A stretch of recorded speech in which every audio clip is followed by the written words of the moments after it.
Thank you all for being here. Thanks to IGIER, Bocconi, and especially to Nicola Gennaioli for pushing to organize this exciting event. And thank you, of course, especially to the distinguished guests that I'm now going to simply introduce. Our first speaker on the topic, which, as you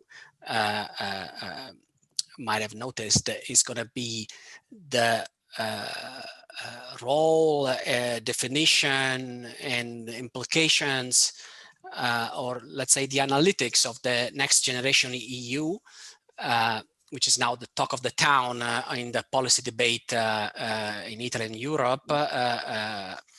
So the first guest that will help us navigate this important debate is Riccardo Barbieri, Chief Economist of the Italian Treasury. As many of you know, the Italian Treasury now, with the installment of the Draghi government, has sort of taken full control of the Italian so-called recovery plan. So it's particularly useful and interesting for us to hear from Ricardo. And the second very distinguished guest, which we thank very much, is Philippe Martin, a professor of economics at Sciences Po, and actually chairman of the French Council of Economic Analysis, who will actually give the French perspective on the recovery plan and its own perspective, of course, in general. So before we jump into the presentations and the discussion, let me remind everyone that the webinar will be recorded and made available on the website of IGIER.unibocconi.it. Sorry, someone has an open mic, which is okay. And also will be available on the YouTube channel of Unibocconi. And this is in order to allow users, even those not registered, to enjoy the contents of the event at any time. The video recording of the event will concern the speakers and only those participants who have voluntarily requested to intervene in order to obtain an answer to questions or requests for clarification formulated orally. Okay, sorry for the formal announcement. Okay, so next generation EU is now the new holy grail of fiscal policy in Europe on, let's say, on two grounds. First of all, it's viewed as by and large as the stepping stone of a new centralized fiscal capacity in the Eurozone, sort of a Hamiltonian moment in Europe concerning the ability of conducting centralized stabilization policy in Europe, risk sharing policies, and establishing a new chapter in the conduct of fiscal policy in Europe, going well beyond a EU common budget that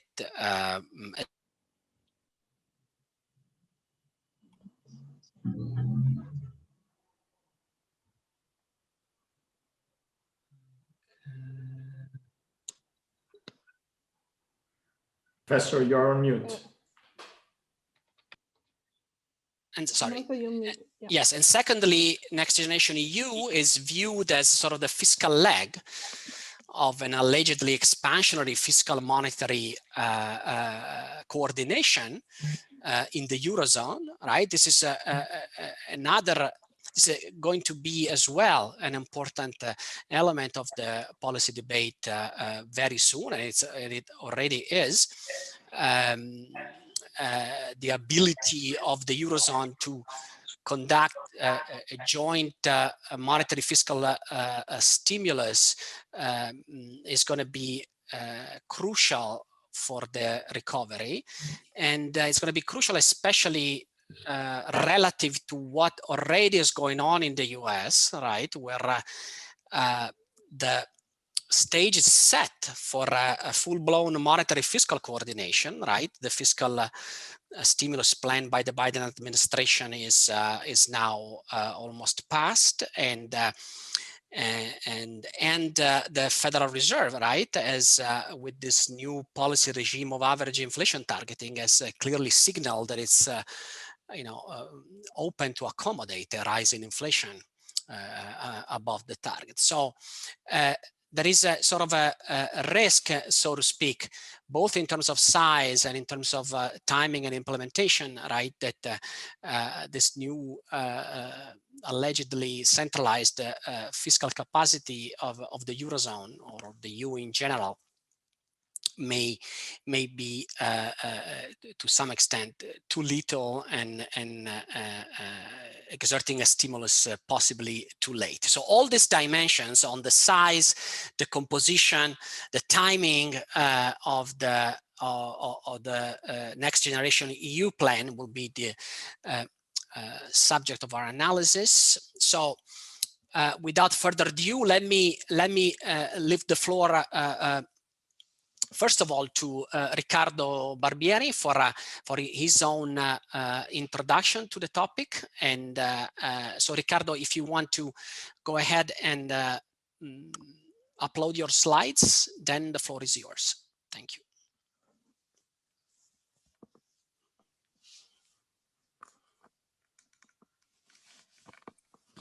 Thank you, and hello everyone. Thanks for the invitation. I thought I should perhaps go over some of the key features of Next Generation EU, the so-called recovery plan, and then talk a little bit about the Italian plan, which is still in the works, and compare it in some key features to those of the other key European countries. And then tell you whatever I can say at the moment about how the plan hopefully will be finalized by the end of April. Now, Next Generation EU, I'm sure you have read about the details, perhaps you've studied them. I think it's important to recap the key features. It's a substantial program, totaling 750 billion euros. It has the feature that is primarily based on borrowing by the European Union, borrowing that's backed by the European budget, and by a commitment of member states to increase the so-called own resources for the future. So the European budget in the next 7 years will not increase in size as a share of GDP. However, the member states are willing to increase it in the future to back up the increased borrowing and the debt servicing costs that will derive from that, even though, as you know, we are living in a very low bond yield environment. Now, there are several features that underline how important this initiative is from our standpoint.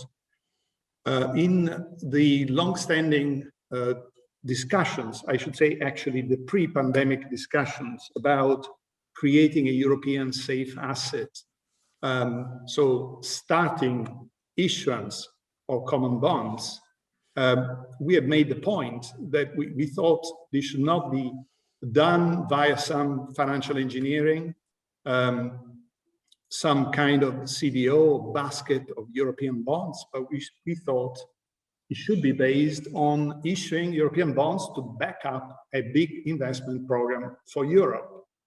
And the pandemic sort of added to these arguments, and the Franco-German initiative was quite important in supporting this effort, this idea, and then making it possible.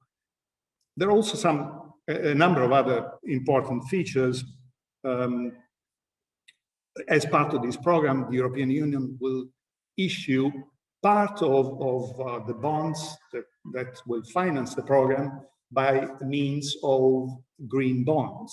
So it's also a move towards enlarging, developing the market for green bonds. It means that Europe is creating some kind of fiscal capacities to support investment. And there is also a significant element of solidarity in this program. And the next chart helps us put it into context. As you know, for instance, Italy is one of the net contributors to the European budget. But as part of this program, it is actually the first or second, we'll see, depending on how the second phase of the program will actually unfold. But say in absolute terms, Italy and Spain will be the two countries that, based on the mathematical formulas that determine how much each country will get, will be the first recipients of the funds of the main component of the Next Generation program, namely the Recovery and Resilience Facility. The chart shows the two phases of the program. In the first phase is worth 70% of the projected total. It has to be committed by the end of next year, by the end of 2022. Then, based on an assessment that will take place in 2022, there will be a second phase. So what we have at the moment is a projection of how much each country will get in the second stage. But if the numbers that are being projected turn out to be correct, as part of the Recovery and Resilience Facility, Italy and Spain will get almost 70 billion worth of grants under this program. There's also another component to the program, which is called REACT-EU. It's meant to support a green pandemic investment, even some measure to support, to provide further support to workers in the short run. So at REACT-EU, the majority of it, the program is worth 47.5 billion in total. 37.5 must be committed by the end of this year. They can be spent also in the next 2 years, but they have to be committed in 2021. And then there will be a final installment next year of an additional 10 billion. Even this program, as Italy and Spain, as the two main recipients of the funds. When we look at the share of these funds over GDP, however, the picture is a bit different.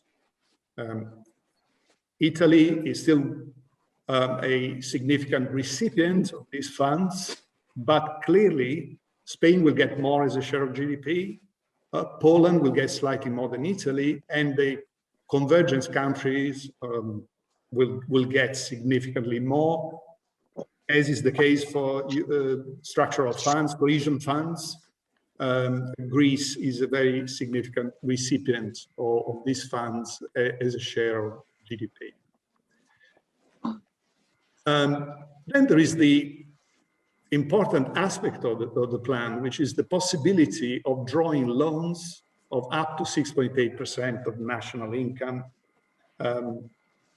In the case of Italy, we are talking about 127.6 billion as the estimated ceiling for RRF, so Recovery and Resilience Facility loans.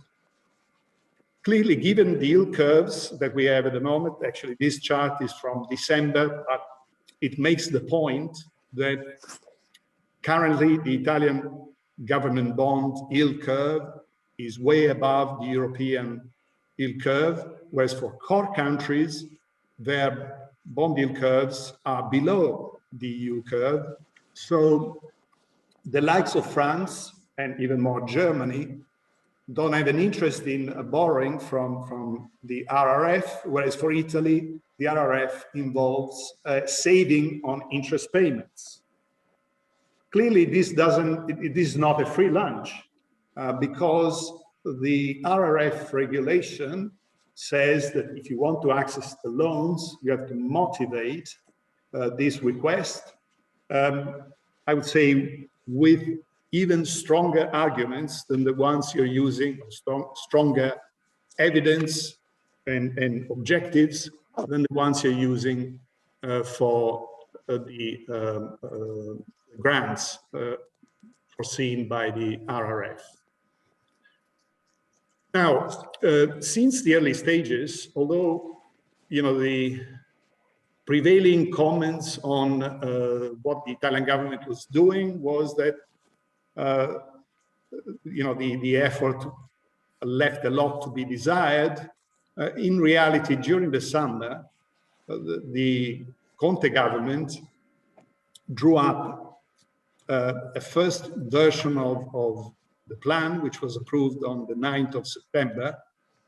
And then one important aspect of the planning was to try and integrate the projected use of next generation into the budget framework. And that's something that we've seen more recently, for instance, from the German plan, which was published in December, where the German government sets some budgetary targets for the next 4 years that are compatible with the expected utilization of the recovery plan. In Italy's case, there was initially an announcement that didn't go into the details of how the loans would be used. In other words, would they be used to do things that were not foreseen in the existing legislation, or would they be totally additive with respect to the existing plans and existing legislation? Now, if you look at the details of the budget law, which was subsequently released, around 40 billion of those loans are actually additive. It means they will finance things otherwise would have not been done. For the remainder, they actually substitute borrowing via the government bond market for projects that will be brought into the perimeter of the recovery plan. In other words, they fall under the categories foreseen by the regulation of the Recovery and Resilience Facility. And that's how, at the time, the government came up with this 209 billion figure for the total plan. So, as I said, this was then integrated into the budget planning.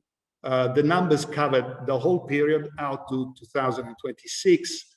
Politically, it was decided to be more explicit in the draft budget plan. As far as 2023 was concerned, and leave the other years a bit less clear, but in reality, the planning, the budgetary planning, and the planning of the recovery plan were aligned.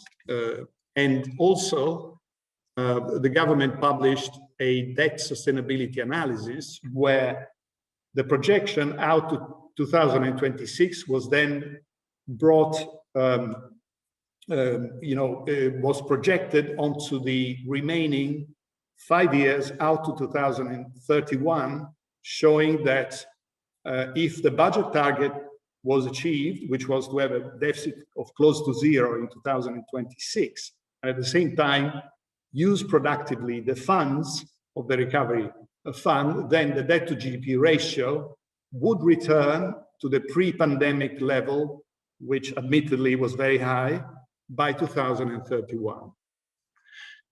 Now, the construction of the plan needs to be consistent with the guidelines of the European Commission, which are very stringent. I will just mention here the fact that the plan needs to be at least 37% green. So each project that's under this umbrella of the recovery plan must be green, okay, 37% of them, and at least 20% digital. In addition, the European Commission proposed 7 European flagships, which have mostly to do with the green objectives, but also with the digitization, formation, so reskilling, upskilling. As you can see from the slide, for example, one of the goals is to increase drastically the number of recharging units for electric vehicle, to have at least 500 hydrogen distribution stations by 2025, to improve the efficiency of buildings, and to significantly increase the share of renewable sources of energy production. Now, in Italy's case, after a long discussion, debate, about the broad goals of the revitalization strategy of the government. The final version of the plan, essentially, as per the version published in January, essentially consists of 6 missions. But the broad targets of the plan are inspired by 3, as they've been defined in the latest version of the plan, 3 strategic axes. So digitization, innovation, the ecological transition, and social inclusion. And then there are also 3 horizontal priorities: to move towards gender parity, to improve the conditions for youth, particularly youth employment. As is well known, Italy has an exceedingly high youth unemployment rate, and also to promote regional rebalancing, where the differences between North and South are a long-standing structural problem of the country. The 6 missions are aggregations. Of course, there's been quite a debate, even in, I had the opportunity of witnessing the Council of Ministers that approved the draft back on the 9th of September. There was a lot, quite a vivacious discussion about targets, missions, how to call them. In the event, it was decided that the first mission would be digitization, innovation, competitiveness, and culture, which is a very broad field. Then there is a second mission, is the center point of the centerpiece of the whole plan, the green revolution and ecological transition. Then we also have infrastructure for sustainable mobility, and then education and research, equity and inclusion, and health, meaning the health system, healthcare system, but also the entire value chain of the health industry. Along the way, clearly, as I said, there were extensive consultations. The government had to take into account the guidelines issued in the meantime by the European Commission.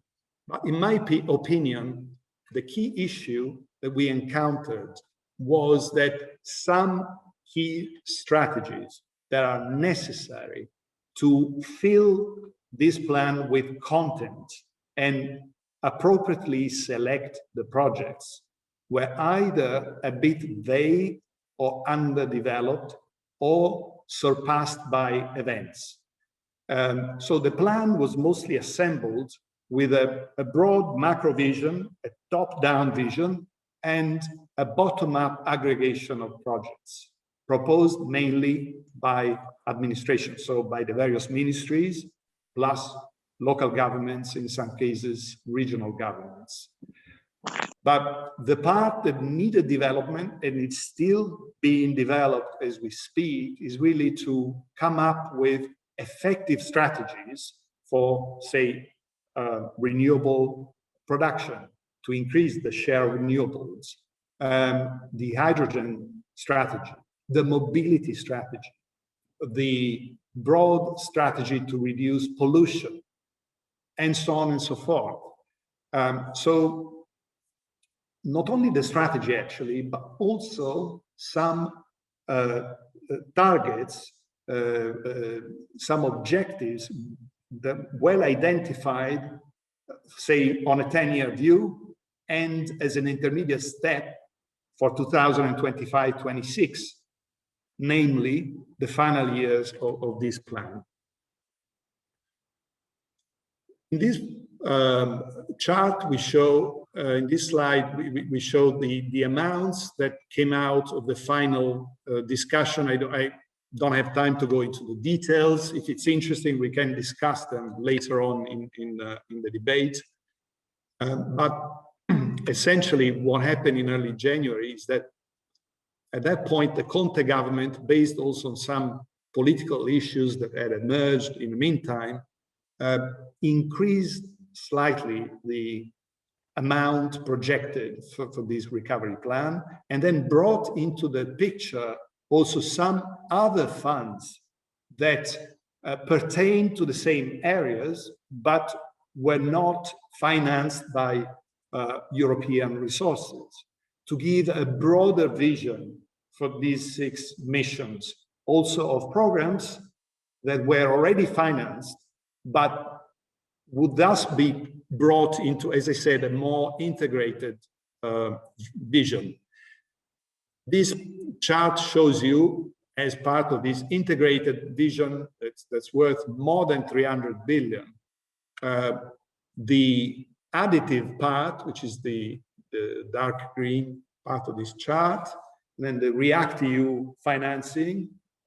So that part accounts for more than half of the total, and then it adds resources from other European funds and national budgetary funds.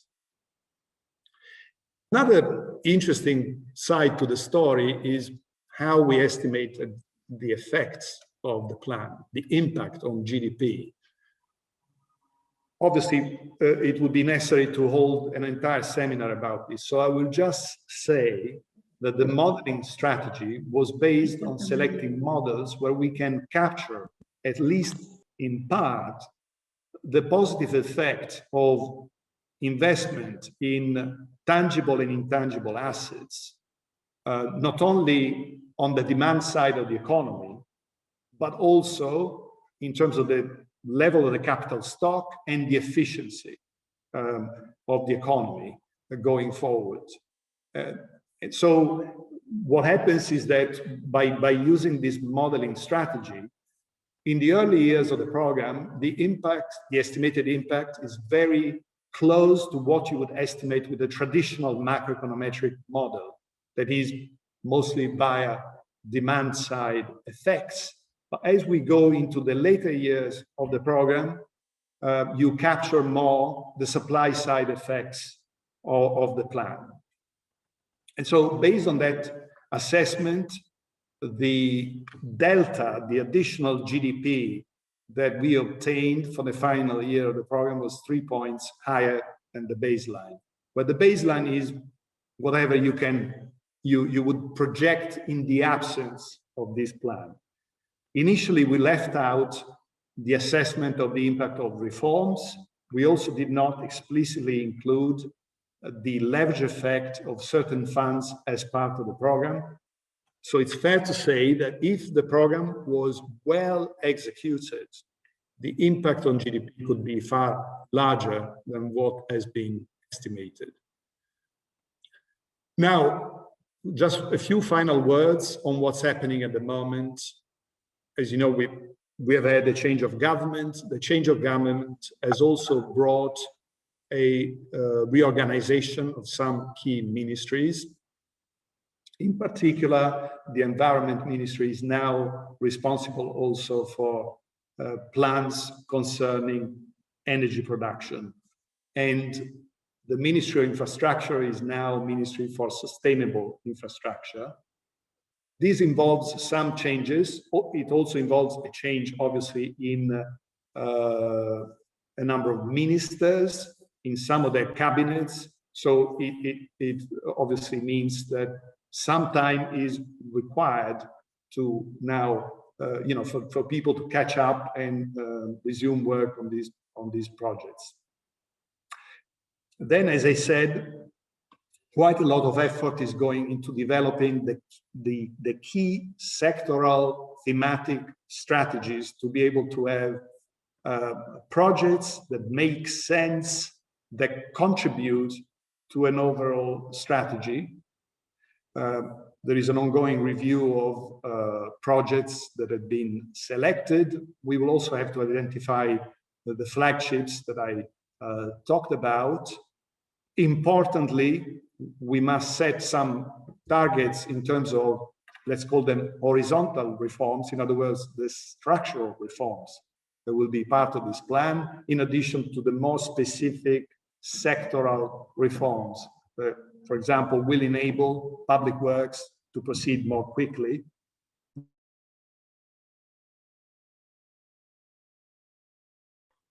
as part of the negotiations with the European Commission, and then integrate all of this once again with the budgetary plans and publish a new stability program in April, and then set up the structure that will then monitor and run the program over the next 5-6 years.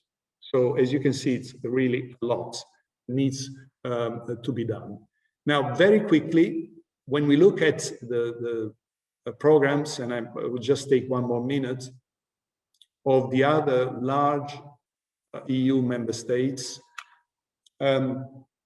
so far, Germany, France, and Spain have decided to describe primarily what they will do with the grants of the RRF. The existing plans that are published also reflect different times of publication. For example, France was the first to publish on September 3rd. That was before the European guidelines were released. So the plan is probably being revised as we speak, because the published version, which was worth 100 billion, as I said, dates from before the publication of the European Sustainable Growth Strategy and of the guidelines for the RRF. Spain, for now, has announced a 3-year plan, which is worth 72 billion. Germany, a smaller plan that's worth approximately the funds they will be getting in terms of grants, but as a composition that, as we'll see in a moment, is quite similar to the Italian one.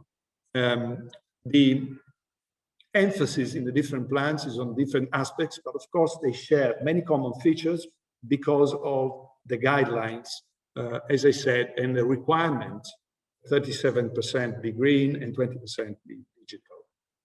So this final chart shows our own reconstruction of the composition of the Italian plan as released in January, and as I said, it will be reviewed by the new government, and the German, French, and Spanish plan.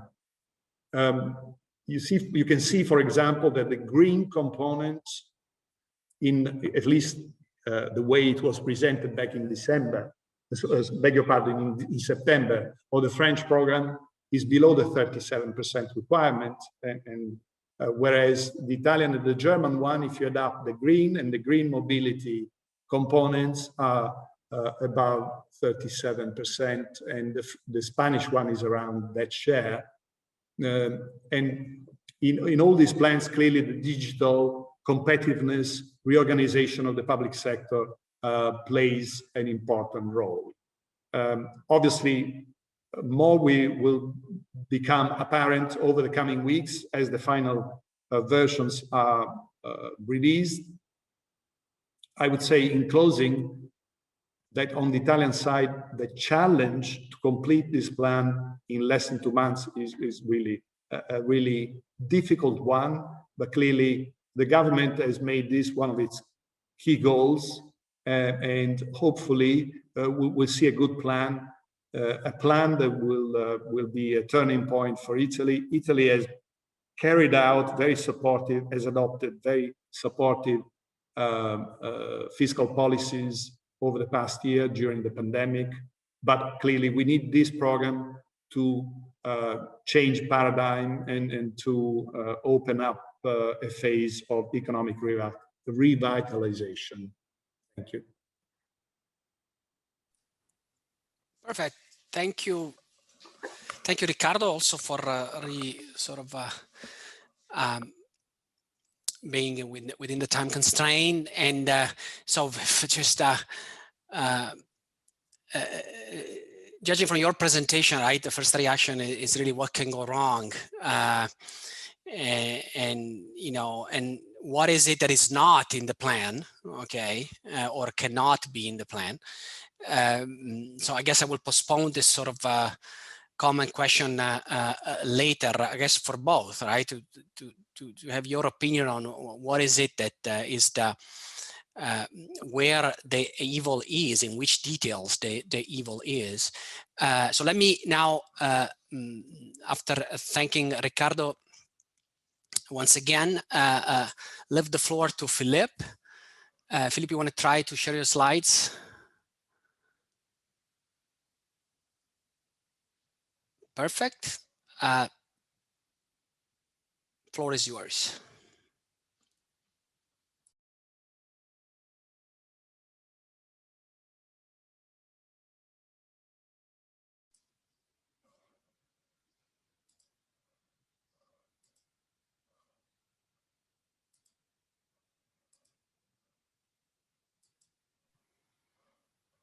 Hello? Yeah. Okay. Can you hear me? Now can hear you and see you very well. Okay. Okay, thank you, Philippe. Sorry.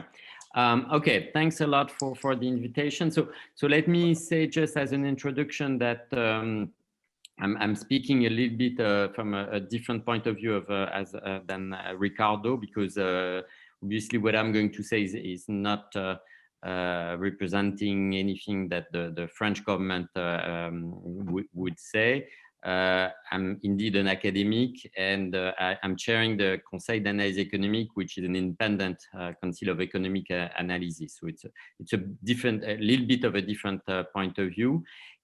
What I'm going to present is also based partly on a report from the French Productivity Board, which is something which exists in many countries. And this year, and Olivier Blanchard and some other French economists are part of this productivity board.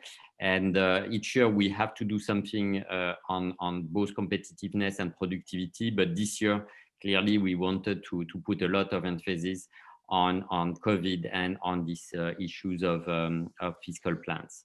So let me just remind you a little bit, because it explains partly the choices that were made by the French government on the diagnosis in France pre-crisis. So basically, before the COVID crisis, you had some economic recovery with declining employment, but still pretty high level of young unemployment, with a persistent trade deficit, a productivity slowdown. And also, in fact, it was our report in 2019, a diagnostic that there was some delay in the digitalization of small and medium firms, a skill problem, a problem of innovation, in particular, and some taxes, and especially on firms that were too high. I'll come back on this. There were labor market reforms, but many of them were stopped because of social events, as you may know. The purchasing power was helped quite a lot, boosted after the Gilets jaunes crisis, because the government provided quite a lot of social transfer, reduction of taxes, etc., etc. And the grid agenda was a bit in a problematic, and it still is in some sense in a problematic situation, a lack of consensus, and clearly this was linked to the Gilets jaunes crisis. So I'm saying this because, as you'll see, this may explain part of the choices of the French government. COVID crisis, let me go very quickly. Clearly, this was both a demand and a supply crisis. And again, this is going to explain some of the things that were done.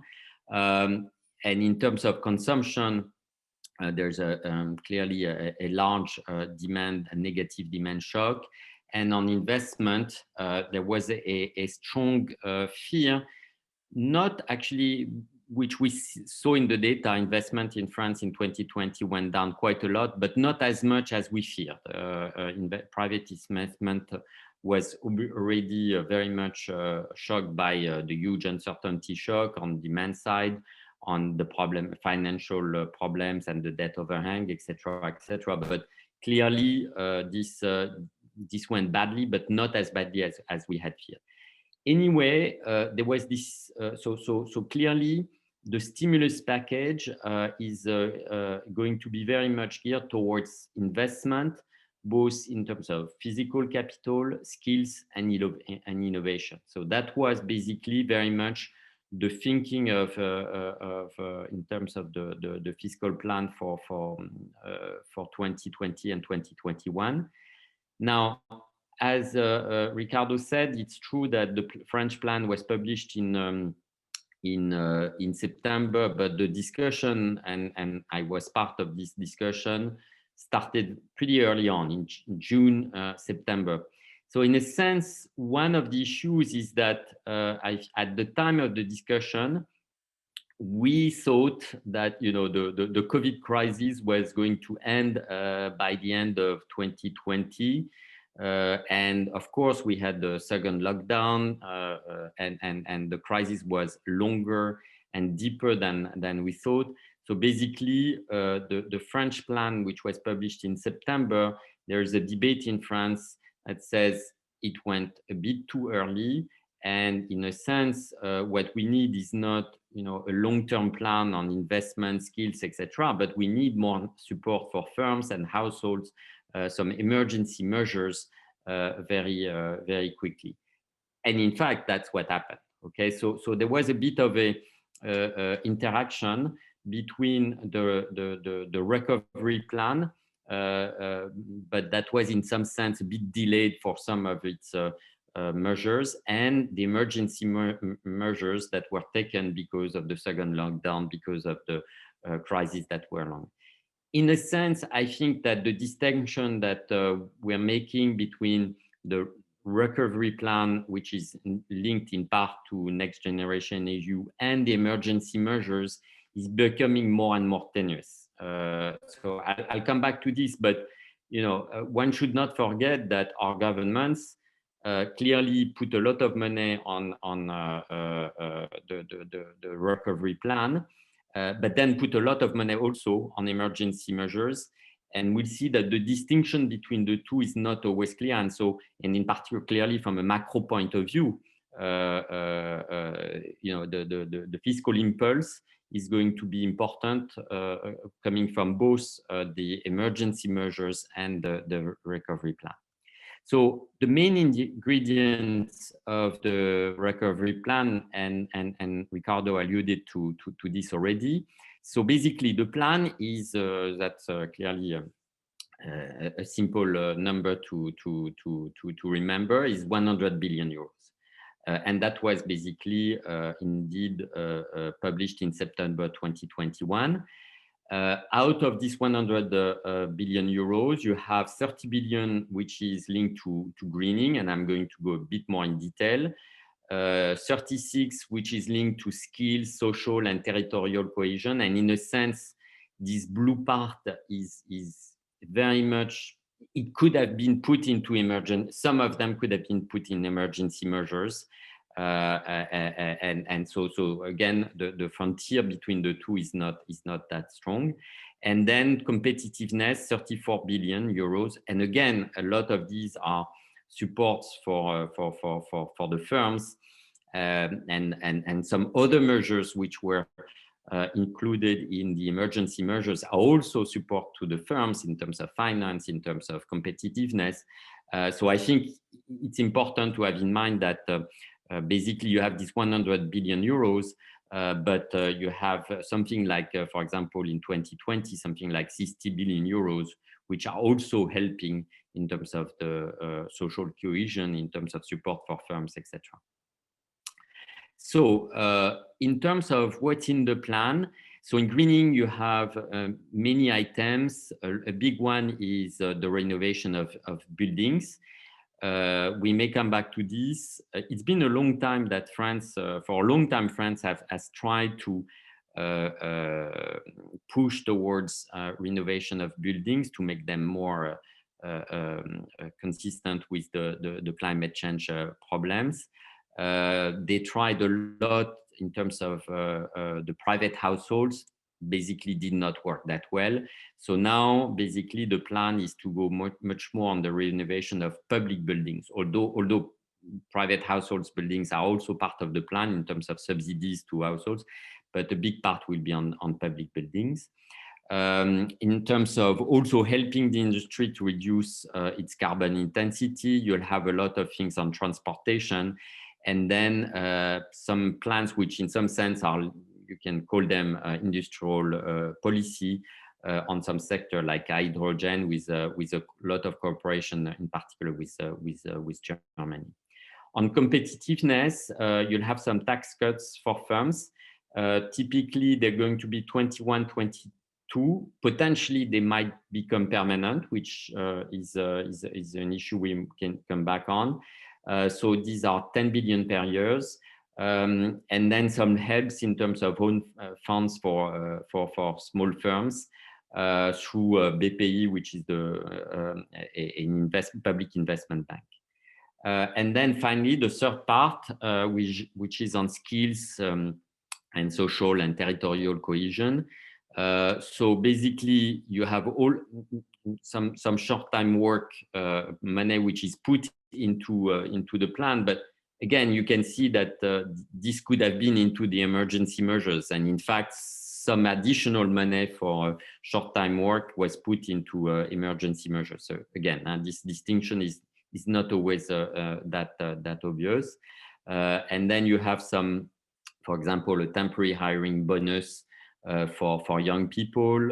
So on the labor market, you have some money for territories, social programs, research. I have to say that I was a bit disappointed both at the national and at the European level by the fact that we did not take the opportunity of the Next Generation EU plan to put much more money into research. But obviously, I'm a researcher, and so I'm a bit biased on this. Now the timeline. So as Ricardo already said, so out of the 100 billion euros of the French recovery plan, you have around 40 billion euros that comes from EU transfers from the Next Generation EU. Now, what was announced that actually was announced yesterday by Bruno Le Maire, the French Minister of Finance. So in 2020, around 10 billion euros were dispersed from the recovery plan. Mostly it was subsidies to firms to digitalize, because in fact they were a bit surprised, but the digitalization program was very successful. So they spent more than they thought. And then 2021 is 40 billion euros. 10 billion euros will be easy to spend because it's a reduction in production taxes for firms.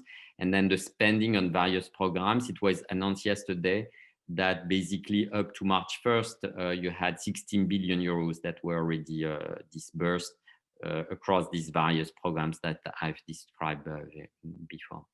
One important point, and which maybe we want to come back in, and I do stress the importance of the evaluation of the different measures.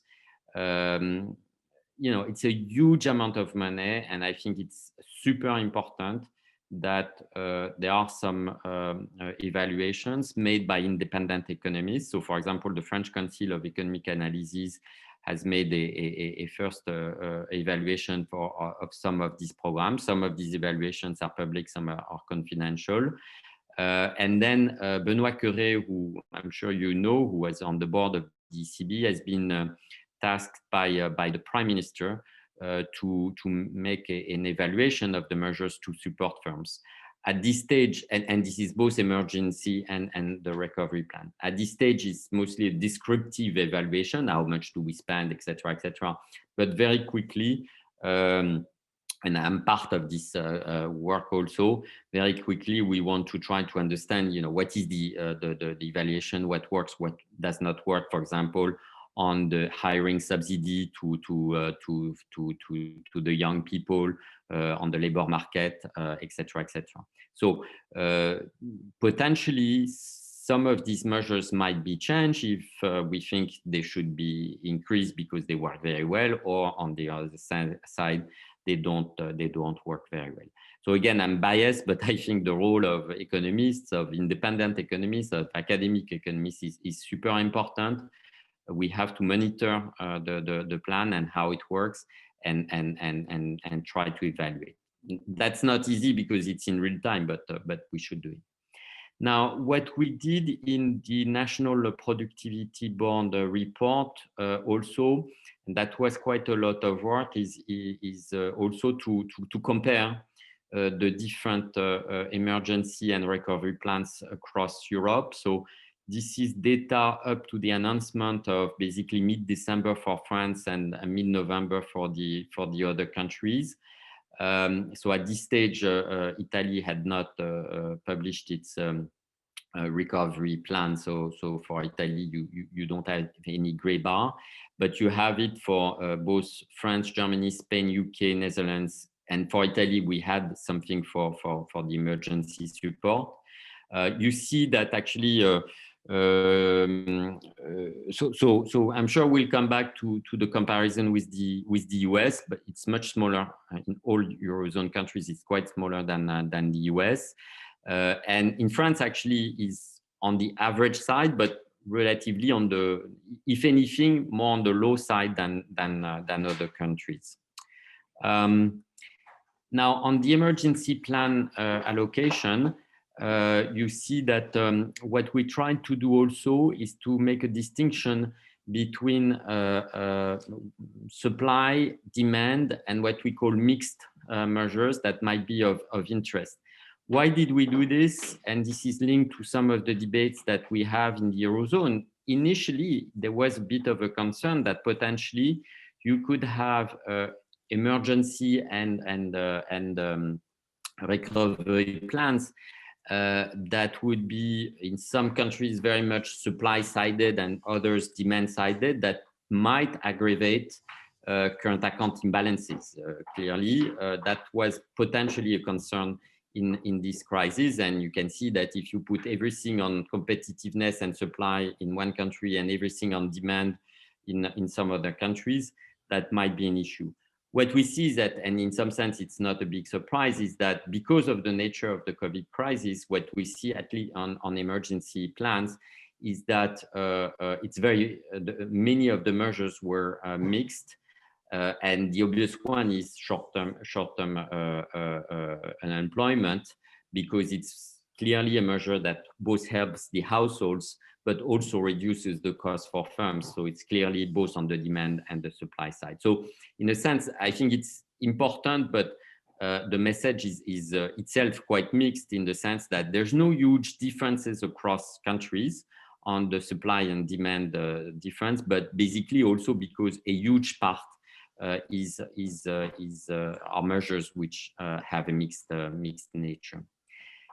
Now, on the recovery plans allocations, we also try to do this supply, demand, and mix. So now, in some sense, it's easier to make the distinction between supply and demand. So what we see, and again, so Italy is not in this picture.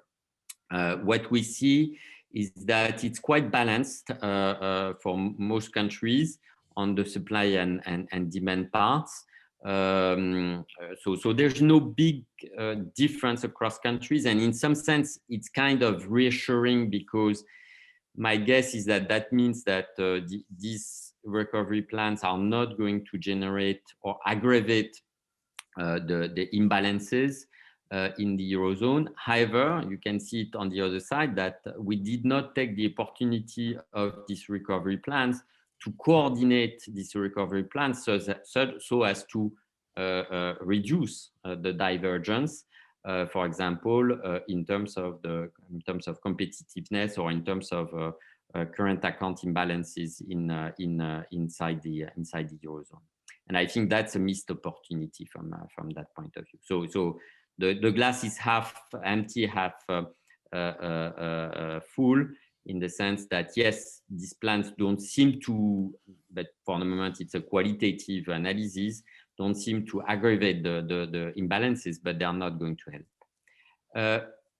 Potentially a more interesting distinction than supply and demand is basically, if you look at here, and these are I think these are the emergency plans. No, sorry, these are the recovery plans. what is linked to protection and what is linked to reallocation, in the sense of short-term measures that protect either households or firms, and the reallocation measures are basically geared towards a more long-term, in terms of competitiveness, in terms of greening, in terms of skills, etc., etc. And you see that again. So Italy again is not here because most of the reallocation measures, of course, are in the recovery plans. But basically, again, except UK. So UK is of course a different. Is not in the next generation EU, but we can still look at its fiscal plans. Except in the UK. Again, it's quite balanced between protection measures and reallocation measures. Protection measures are clearly more short-term, and the reallocation measures are more long-term. So let me finish with some issues, I think, with this recovery plan. So clearly, the timing is difficult, and there's a trade-off, and it's a big debate in France. Basically how to spend fast but efficiently, and there's a trade-off in the sense that clearly in France the choice was to go fast. Let's be clear, to go fast and spend fast. So try as much as possible to be simple, to maybe potentially not try to target very much the right firms, the right households, etc., but to go fast. I think that I'm not very clear yet, and this is something I've said to the French government, that the governance of the plan is not super clear. How are we going to decide which projects are chosen and not? Are we going to quite a lot of these projects are very local level, and so who's going to decide on whether we do a renovation of the high school, or to help renovate another building, or to help another business, or etc., etc. That's from the moment. I think we have some partial answers, but I think we still need to see more clearly what is the governance here. Now, in a sense, remember the recovery plan was announced quite early on, and then you had needed much more fiscal impulse through emergency measures. And I think we have some issues that are going to come up, in the sense that more support is going to be needed for some firms. In particular, the issue of private debt is going to be super important. The debt overhang issue is going to be important in France, like in many other European countries. Some emergency measures, some support for some households, in particular young people, is certainly going to be needed in the near future. And another question which is important in France, and I'm sure it's important also in Italy, is the debate on, so we have this amount, 100 billion euros in the recovery plan. And then you have this estimate that the extra saving by French households is more or less around 100 billion euros too. So one issue in terms of what will be the impulse that will be in demand provided in 2021 is to what extent this constrained saving is going to be spent. Now, I understand that it's quite different from the issues of recovery plans, but in a sense, just to give you in some sense, the macro narrative here is that you're gonna have this 100 billion euros through the recovery plan that are going to be mostly in fact in 21, but mostly 22 and 23. But a big macro issue for France and for many Eurozone countries is going to be whether households are going to spend this constrained saving. I think also that the debate on the difference between the US stimulus, which you know very well is debated in the US as potentially being too large, but clearly the stimulus that we have in Europe is going to pale compared to US stimulus.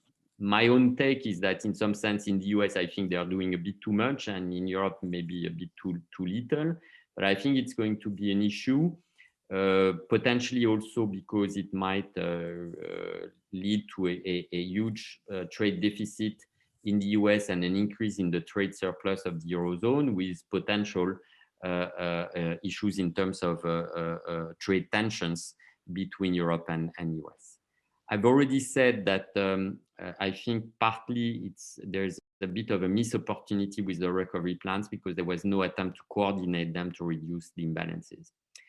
What is next, I think, so we have the recovery plans, but then at the same time, we have this debate on what to do with national fiscal policy, with fiscal rules, and when to deactivate the general escape clause to the Stability and Growth Pact. I think we need to have this debate, an integrated debate, because it would be very strange to have the recovery plans in our different countries, which put some impulse, positive fiscal impulse in our economies when the economies might need them, but then at the same time put the brake because we deactivate the general escape clause and then we put back some fiscal rules. So with Xavier Rago, we actually, and I'll stop here, I won't go into the detail, we actually published a report for the European Parliament on when and how to deactivate the SGP general escape clause. So basically, how do we reinstate some fiscal rules and which fiscal rules do we want? I think it's important because we need to clarify what will be the fiscal stance, because the recovery plans are not the whole fiscal stance, basically, clearly. So we need to clarify the framework on fiscal surveillance. Also because it's important to clarify because of expectations of firms, of households on what will be the fiscal stance in the next few years. Clearly, we also think that we cannot separate the question of the deactivation of the general escape clause from the question of the rules themselves. So as you know, there's a debate on fiscal rules, and I think indeed fiscal rules need to be completely redefined. And basically, what we're saying is that we think that we need a state and not a time-dependent exit, and the state that we think is necessary to reinstate the Stability and Growth Pact, but a different one with different rules, so a change in rules, is basically that we should be back at a level of GDP per capita or employment back to the level that we had in Q4 2019, so as not to make basically the same mistakes that we made in 2008, 2009. So this is the last graph I want to show. This is a graph that shows that in 2011, basically when the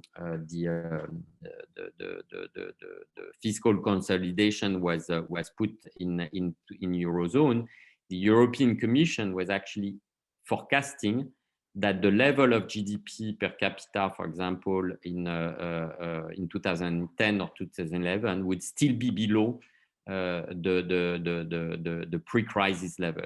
So that was a huge mistake, and clearly one of the issues that we have to deal with is obviously not to remake this mistake and to have again fiscal austerity like in 2011.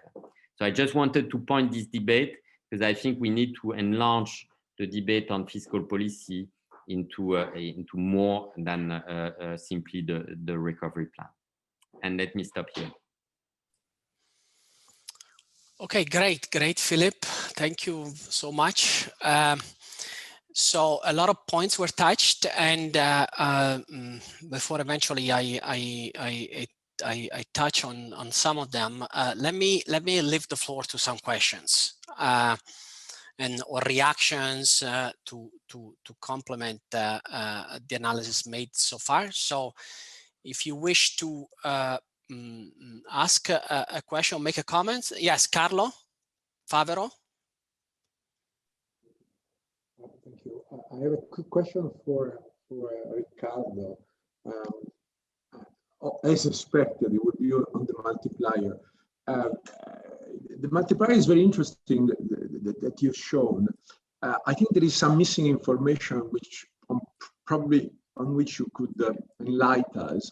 The first question that I have is, what's the inflation response that is underlying this multiplier? And together with the inflation response, I would be curious about the real rates response. And also, what's the underlying assumption on the monetary policy and the buying program by the ECB that is underlying the multiplier that you have shown? Thank you.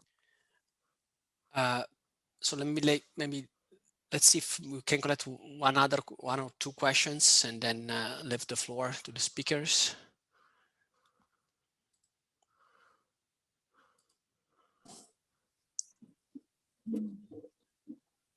Can I ask a question? I don't know how to raise my hand.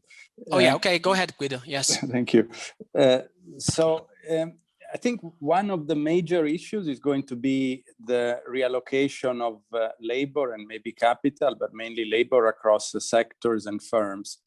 To what extent can the EU funds be used to support this kind of effort, which seems highly needed and maybe likely to be neglected by many governments?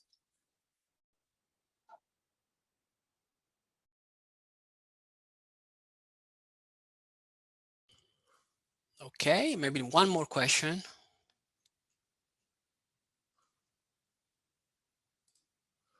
Okay, let's ask a question. Yeah. Oh yeah. Okay, so I was thinking about what said Philippe Martin about the current account imbalances. And I would say that there are not only current account imbalances between countries, but also human capital and education imbalances. So maybe we should worry even about covering those imbalances and not only the current account ones. Thanks. Okay, let's first take this round of questions. Ricardo, you want to go first? I guess you know the question allocation. Yeah, okay. Sure. First of all, I would say that Philippe has touched on a number of extremely interesting issues. If you allow me, I would just comment very briefly from an Italian perspective. First of all, I think it's quite difficult to estimate the exact ex-post stimulus provided by the relief packages. There's always an ex-ante accounting, according to which, for instance, the interventions carried out by the Italian government in 2020 were worth 6.6% of GDP in terms of impact on net lending of the general government. But ex-post, the impact was ostensibly much less than what had been estimated. And in fact, the deficit ended up being 9.5% of GDP. If you had added up all the measures and the loss of output, you would have easily come up with an estimate of 13% of GDP for the deficit in 2020. In our internal policy debate, there's always been a distinction, which I think reflected perhaps the expectation that the second wave of the epidemic would not be as bad as it turned out to be. That on the one hand, we had the relief measures, and on the other hand, we had the medium to long-term measures to address the structural weaknesses and the low growth pattern in Italy. And I think we never really abandoned that approach. So even as the new government now decides how to support firms and the sectors that are still subject to closures, I think we continue to maintain this idea that these interventions are short-term, they are counter-cyclical, they address the consequences of the lockdowns and the social distancing. And meanwhile, we work on these medium to long-term investment plans, which also address some of the issues that were mentioned in the questions. For example, the reallocation of labor between sectors of the economy. There, I see an obvious political issue as to what will be acceptable to the coalition partners when it comes to reforming active labor market policies, the rules of the labor markets, how quickly we phase out the ban on firing, when do we phase out the wage supplementation scheme, which at the moment covers all Italian workers, even though many sectors are uninsured. That is, they do not contribute to the fund. Also, another aspect of our policy debate and the risk management that we are discussing concerns state guarantees, because during the crisis, substantial guarantee programs were offered. The one that has been used so far the most is the one for small and medium firms. It was very generous. So as a result of that, probably banks were less selective in granting new loans. But also remarkably, we've had an expansion in bank lending during a very steep recession. So I guess, you know, our feeling is that the policies overall have worked. In some cases, we had issues with implementation. Italy is a very bureaucratic country, so there were some bureaucratic hoops to jump, and over time things improved. And in fact, the government in the final months of the year decided to essentially pay firms via the tax agency in a very timely fashion, using as a benchmark what had been paid in the spring. But clearly this is not a perfect measure, but it was quite quick in terms of its effectiveness, of at least reaching the beneficiaries.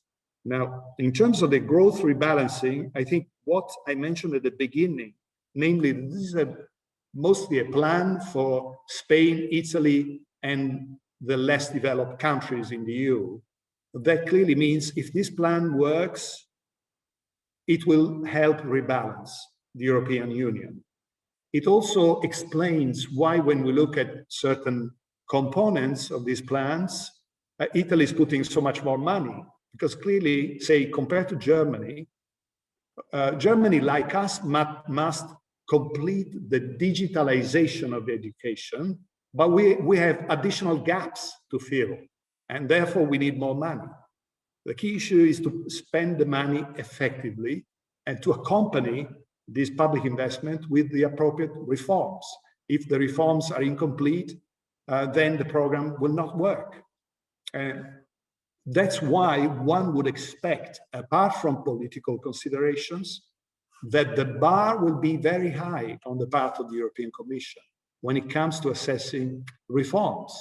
And that means we have a huge challenge ahead of us, because as I said, we only have 2 months to present at least the skeleton, you know, the key aspects of the reforms that we plan to implement. Philippe also touched on the fiscal rules, a very important aspect. There's one thing that helps in the process, namely that the European Commission considered the expansion of the deficit in 2020 to be structural. So in terms of the, you know, strictly speaking, the fiscal rules, the moment your economy improves and you stop implementing these support measures, your budget improvement can be quite significant. So that helps in the early stages. But then, of course, there's an issue, because if your deficit is still above 3% of GDP, you must agree with the European Commission a path of deficit reduction. And that path, as Philippe said, should be sensible in terms of not offsetting the stimulus coming from the recovery plan. And there I see a parallel to what happened 4 or 5 years ago when the ECB at last started a more accommodative monetary policy, but at the same time, it was asking European banks to post huge amounts of capital to protect against losses, from writing down assets like non-performing loans that ended up creating, if not a credit crunch, something very close to it. So it's quite important that the fiscal rules side of the story be consistent with the recovery plan, as Philippe said. Finally, in terms of the more technical question that Carlo Fabro asked, we used, as I said, models that allowed us to capture the effects on the supply side.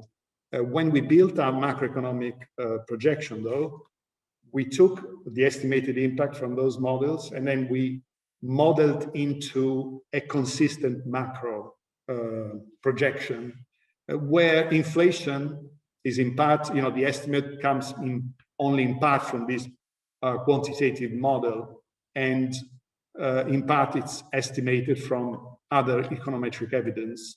And overall, we think there could be an uplift in inflation from a cyclical point of view, but the broad fundamentals for inflation still point to a low inflation environment. Of course, if Europe becomes more protectionist, the whole world becomes more interventionist, to some extent protectionist, then we could see the resurfacing of inflation pressure on a longer view. But we think fundamentally, as I said, aside from cyclical factors, we are still in a low inflation environment. Okay, so thank you. Great. Philippe, want to have your take on the questions, or pick one, your favorite ones? So let me say first, I did not mention any macro impact of the recovery plans in France. The French Treasury did such an evaluation, ex-ante evaluation, and for Carlo, there's of course an estimate of what is the fiscal multiplier. So basically, it's a bit of a U-curve. That is that it has a demand impact at the beginning. Then relatively in 2 or 3 years, basically the macro impact on growth is relatively low, and then it picks up because of the supply effect in the long term. So basically in 21, 22, the effect would be plus 1% of GDP because of recovery plan, and more or less that assumes a multiplier of 0.5. The reason the multiplier is relatively low is that, remember, quite a lot of these measures are actually quite supply on the supply side, like production taxes, reduction of production taxes for firms. And so they don't have an impact, that huge impact in the short term. And then the longer term impact is basically linked to digitalization, competitiveness, etc., etc. Now we all know that these evaluations, ex-ante evaluations, are super difficult to make. But I wanted just to tell you that yes, it was made, of course, by the French Treasury. I don't criticize the exercise; it had to be done. But I think it's you have to have a lot of doubt on the solidity of such a plan. Now. Guido has this super important question on reallocation. Indeed, it's true that we've been a bit trapped in the Eurozone with the hypothesis, which maybe was valid at the beginning, but is certainly not anymore, that the crisis would be would not last that much. And therefore that the best strategy, which I think was not a stupid strategy, was to freeze the economy through support, in particular part-time employment, which in France was super generous. I think it was the most generous in the EU, And that meant that basically you had very little incentive to reallocation. And I think that's becoming an issue. Not only because it's costly for in terms of public money, but also because potentially it's a big issue in terms of employment, obviously, in the medium long term. And that's very different from the US, obviously. So in France, I think the government is putting more money into training, retraining, but I'm not completely sure that will be enough. So there are some resources put into training, retraining, which I guess is one way to help people move from one sector to another. We have anecdotes of people indeed changing completely from working in a restaurant to working in the health sector or in computers, etc., etc. But we don't have hard data yet to know to what extent there's this reallocation is working, in particular through training.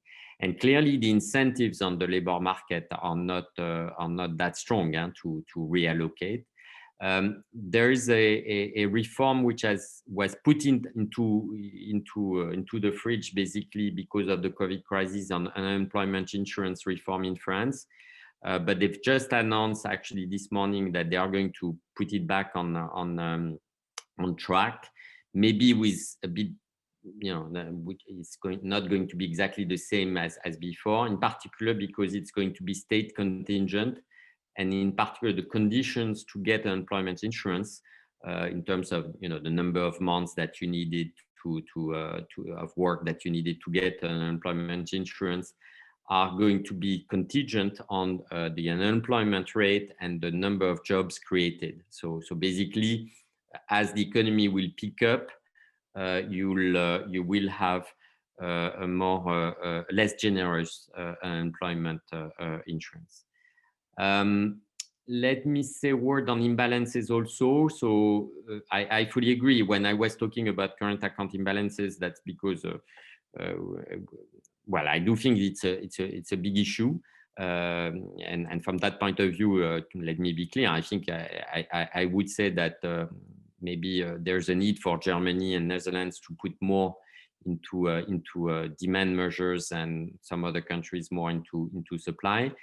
I also agree that indeed the differences in terms of skills, in terms of the education sector, have to be a big target of these plans.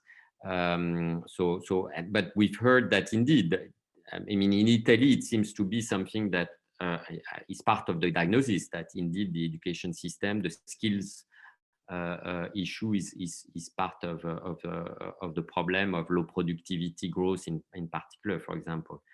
In France, it's also there's quite a lot of money on this issue, but in terms of imbalances, I would say also the money that goes to research is also a big issue, in the sense that in France it went down, Italy also it went down. So I think that's part of the imbalances that we need to also take into account.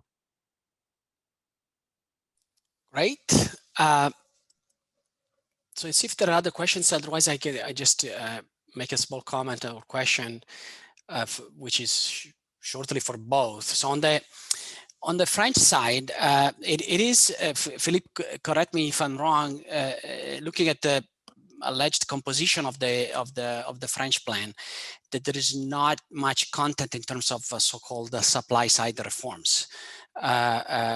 Whereas in Italy, this is supposed to be a big issue, reforming the justice system, reforming the school system. We're trying to do so whatever we have not been able to do in the last 30 years. So is this impression wrong, or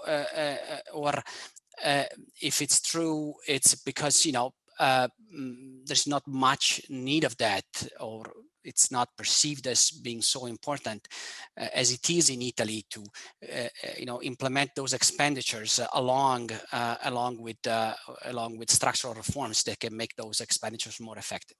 And on the Italy side, for Riccardo, so I personally tend to think that at least on paper, the architecture of the recovery plan is sort of perfect for Italy, given the conditionality, right? Given the conditionality of milestone and targets that everybody talks about, the need of specifying, quantitative targets for the projects. Otherwise, the disbursement of resources will not happen by the Commission on paper. It is on paper perfect for the self-control problems of Italian public finances. I would like to sort of, my curiosity is to understand whether you agree with this, and especially the big question in Italy is that we have to spend this money rapidly and well. Okay, that's the big concern. What do you think is being done, okay, or is going to be done at the level of governance, right? Now that the MEF is the Minister of Finance is taking the control of the whole thing. What do you expect is going to be done to take care of this particular problem, right? Of being able to select projects efficiently, to disperse expenditures swiftly, and not just to go back to the old days of Italian public investment being wasted. Okay, sorry for taking a couple of minutes. So Philippe, on supply side reforms, if you just have your view on this. So it's true that in the plan there's not, in some sense, some reforms which are tied to the plan. You're completely right, and in a sense, I think that, for example, if there's not been a lot of money into research, in public research, in public universities, it is because I think that politically that's my interpretation, and it's nothing official, but politically I interpret this as it's not worth putting some money into public universities if you don't reform them at the same time, which I think is right. I think we need in France more public money, but we need also a reform of the public universities.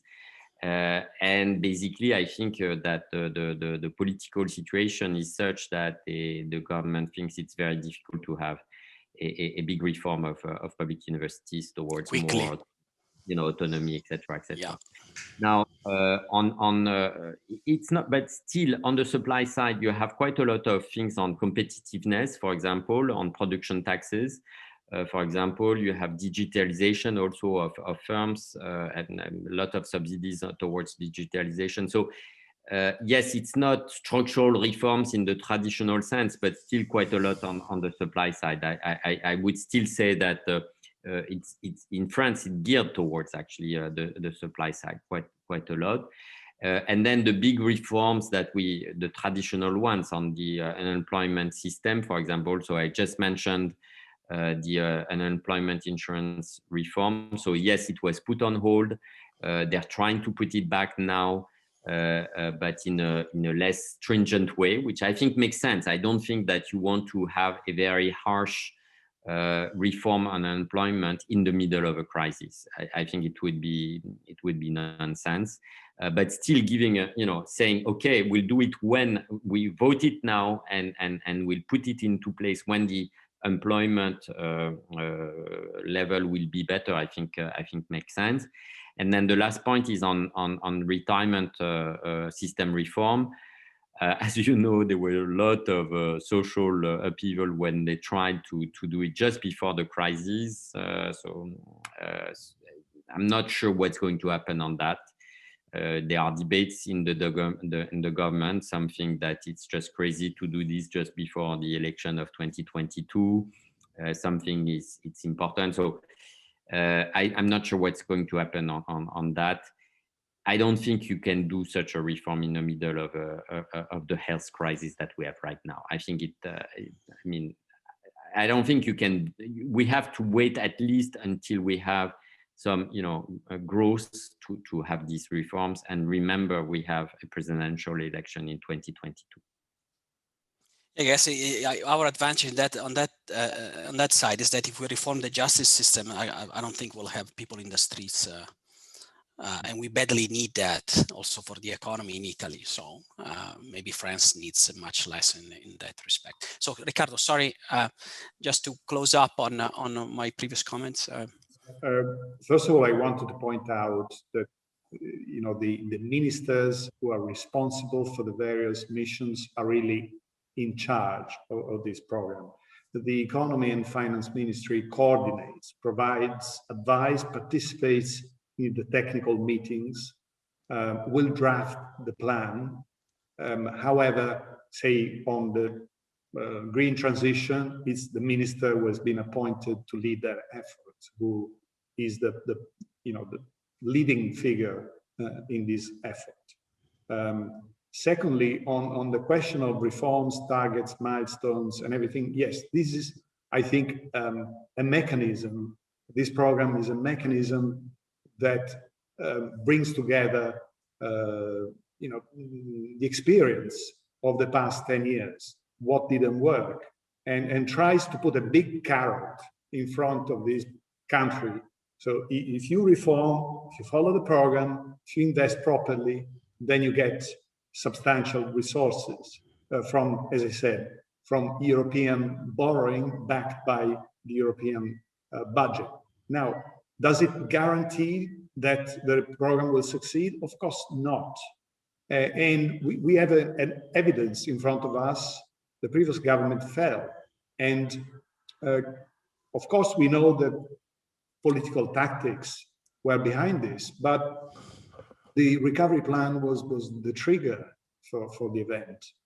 And therefore, in principle, nothing guarantees that everything will fall into place.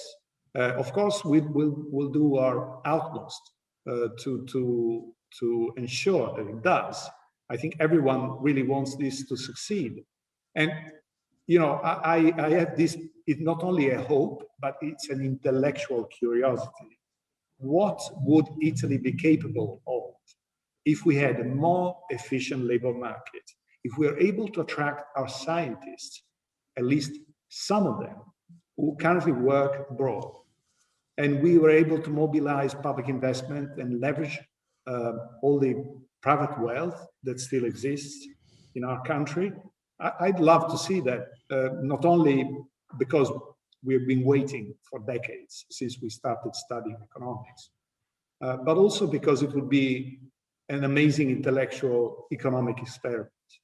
So I'm very hopeful, but at the same time, I'm mindful of the obstacles, because here we're talking about, we need to have education reform, we need to have public sector reform, we need to change some key aspects of how the labor market works or doesn't work in Italy. So it's a huge challenge.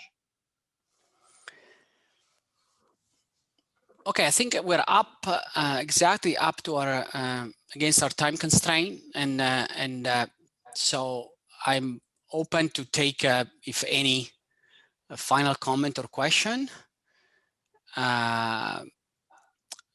or a few more words even from Philippe or Ricardo. Otherwise, I think we're slightly beyond our time, and I think we learned a lot.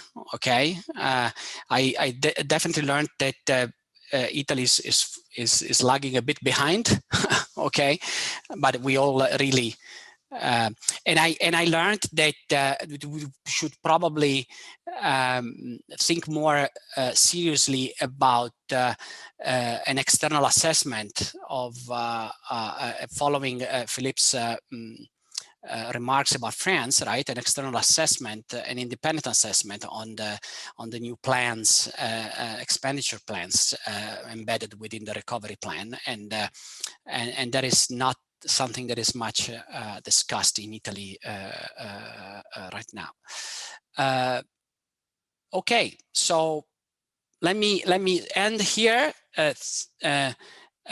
by emphasizing the upcoming events at IGIER that you can see posted right now, but mostly let me end by thanking Riccardo and Philippe, okay, for giving us their precious time and their insightful, very insightful analysis and comments. And thank you very much to everyone for being here tonight. And looking forward to the next IGIER event, Deep Learning Methods for Curating Data at Scale. Thank you. Thank you. Bye. Thanks a lot. Thanks a lot. Bye-bye. Thank you. Bye-bye. Thanks a lot. Bye.